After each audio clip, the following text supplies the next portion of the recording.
If you're tired of fighting with your significant other, or every time that you have a conversation with the family, it ends up in bickering, then you want to stick around for this conversation because it will help you.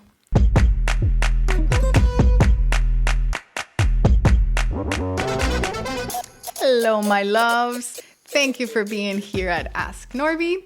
I am a therapist, and today we're going to be talking about 5 steps to improve your communication and to avoid things into turning into a fight.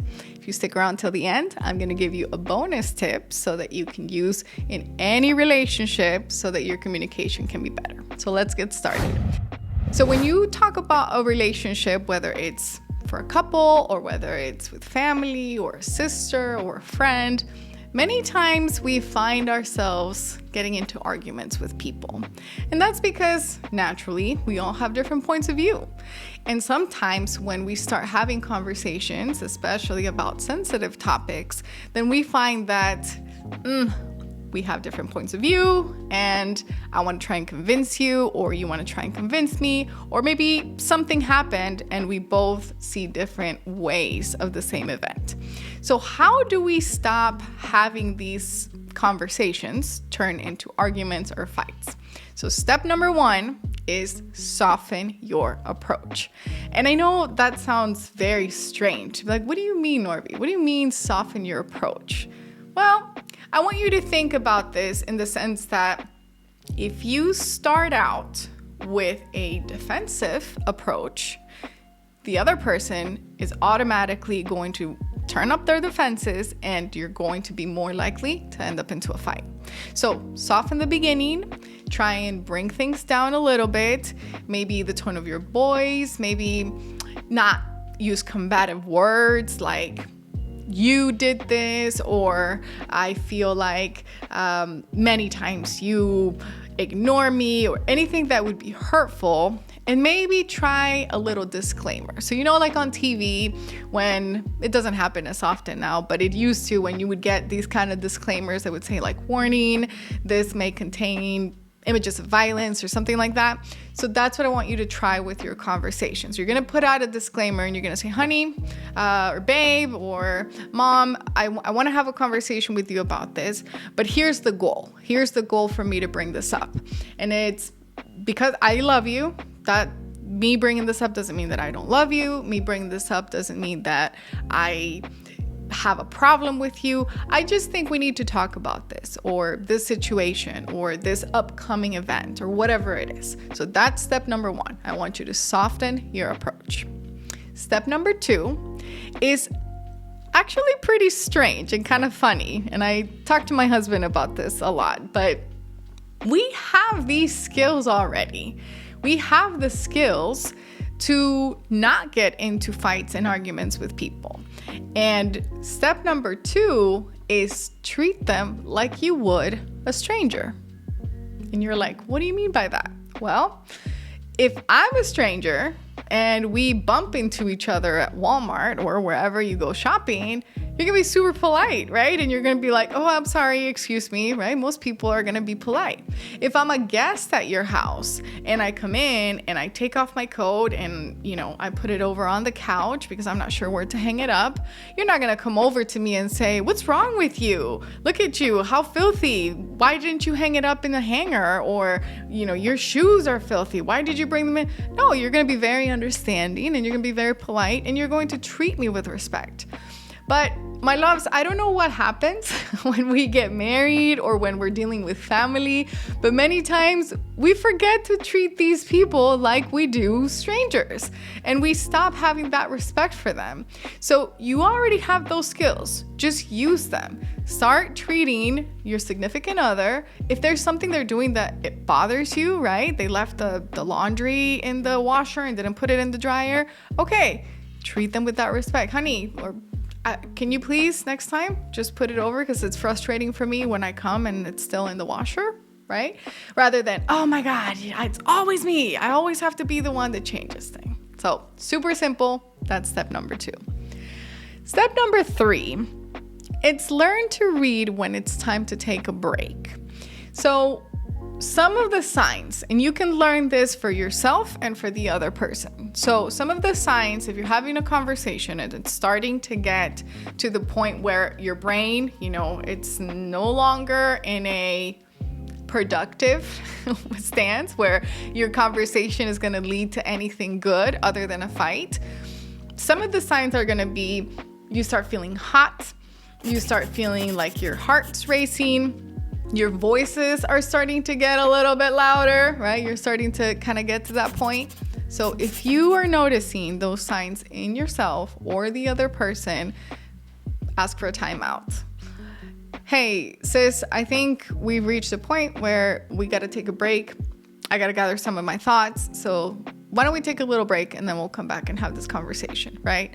If you do that, I want it to be about 20 minutes, at least 20 minutes, because that's how long it's going to take your brain, your limbic system, which is your fight or flight system, to come down and be able to allow you to be able to, once again, use rationale, try and see things from the point of view of the other person. So I want you to take those 20 minutes. If you find that after those 20 minutes, you're still really upset and you're still having thoughts of like, oh, how could she or how could he? Then I want you to table the conversation for another time and tell the other person, you know what? I think today's been a really hard day.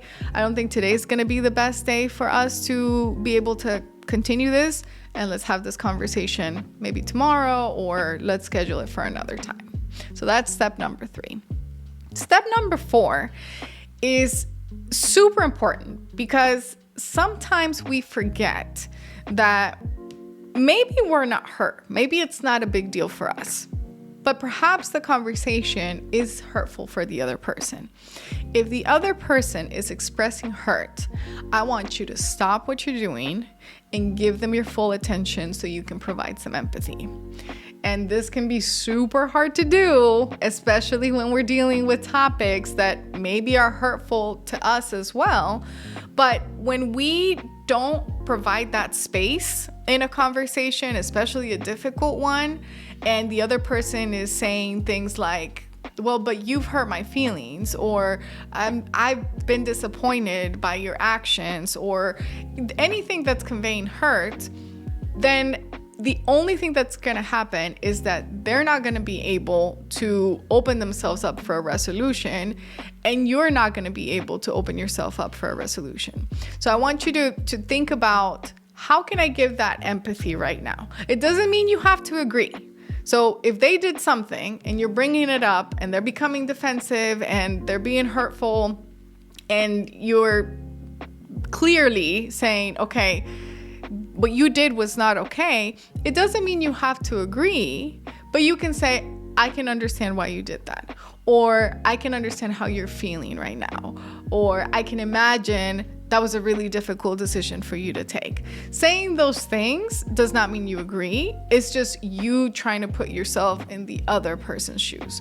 So just try to convey what they think or what they feel, and that's gonna feel like empathy and bring down those defenses, because that's what we want. That's the only thing we want in a conversation. If we can bring down the defenses, then we're gonna be able to have a more productive conversation. And then lastly, I want you to focus on finding a goal. What's the goal of the conversation? Many times when I do couples therapy or family therapy, I will tell them, okay, what is the goal that you guys have for today's session, right? And that should be the same that you have in your everyday life when you're having difficult conversations with people. All right, so we've been going on about this. You've said your part, how you feel about things, your point of view. I've told you how I feel, my point of view. What's going to be the goal? What do we want to get out of this? And you can talk about that before you start the conversation, or during the conversation, or once you're trying to get to a resolution. But there's a sense as humans that we have that we want somebody to be right and we want somebody to be wrong. And my loves, that is just not reality, because reality is relative. We all have these lenses that we live with that were made based on how you grew up, how your parents raised you, the place where you grew up, the languages that you speak. There's so many things that create your worldview and the glasses that you wear every day, they're never going to be the same as another person's. So when you think about, okay, if the reality is relative because you have a set of glasses and I have a set of glasses, you might be looking at the same situation, but it's going to be different.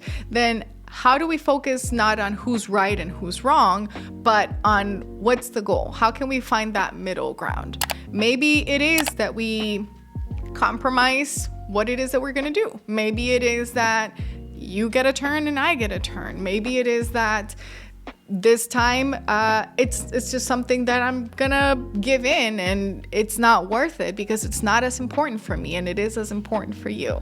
So think about that. So those are the 5 steps that you can take to go from having a conversation that turns into fighting to something more productive, something that's not gonna end in ruptures of relationships where you end up fighting or bickering. And if you've made it this far, I'm going to give you the bonus.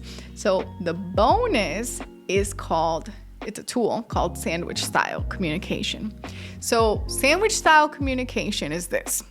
Whenever you are approaching somebody, and this works great with kids, by the way, because you want to protect their self-esteem, but it also works great whenever you're even at work with your coworkers. If you're somebody who has employees and you're trying to give them feedback on their performance, this is also a really great way to do it, but it's sandwich style. So you do something positive, something that they do really well at. I love that you are always a team player and I can always count on you, right? If we're using the work example. And then you bring in whatever it is that's difficult to talk about. But I'm having a bit of a hard time with the fact that you're not showing up on time every day at work. It seems like you come in late 3 out of 5 days, right? And that's not okay. And then you do something positive again. But I know that you've been having car issues and you're still trying to make the best of it. So I want to find a solution for us to be able to make the tardiness go away while at the same time ensuring that you're meeting the schedule and that whatever it is that's going on in your life, you get it taken care of, right? Same thing with your children, right? Honey, I love that you are such a creative child and how much you love drawing, but it's not okay to draw on the walls. The walls are not for drawing, right? We have the paper that we have to draw on, so you're not going to be able to draw on the walls anymore. But you know what? I think that we can use a special notebook and you can draw on that notebook anytime that you like. That way you can show me and keep the papers so that I don't have to wipe down the walls or whatever it is. So there's your bonus tip on sandwich communication so that you can get your point across. My loves, this is the end of the video. I hope this information is useful to you. I hope it helps you in your relationships, whether it's with your spouse or your family or at work or with your children. And if you like the content, please give it a like. Put in the comments what has been the most difficult relationship or conversation that you find yourself fighting in. If you have any other questions, that's what we're here for. This is Ask Norby, and I'll see you in the next video. Thank